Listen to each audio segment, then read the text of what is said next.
Hello mga kapantas!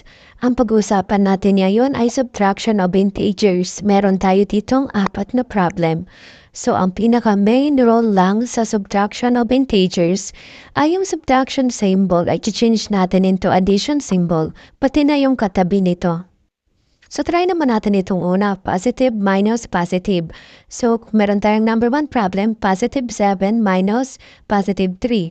So, yung positive 7, kakopihan lang natin yung subtraction symbol ay change natin into addition. And then yung katabi niya, kung positive siya, magiging negative. And then, i-perform na natin yung operation na addition. So, positive 7 plus negative 3. So, ang magiging sagot ay positive 4. Punta naman tayo sa pangalawa which is negative minus positive.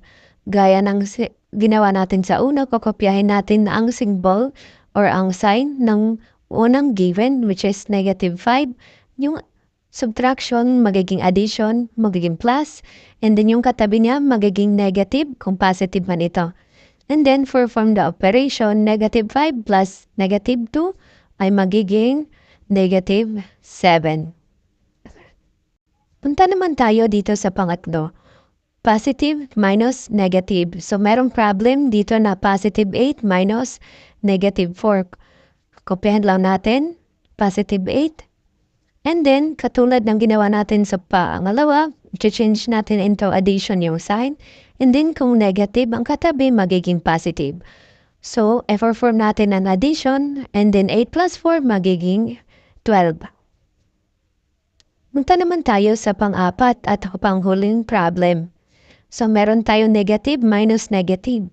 So, ang negative 6 minus negative 3, kopyahin lang natin ang negative 6. Katulad ng ginawa natin sa mga nauna, ang minus magiging plus.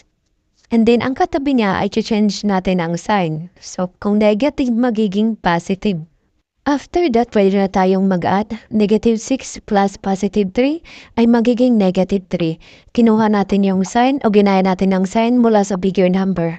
Nakuha mo ba kapantas?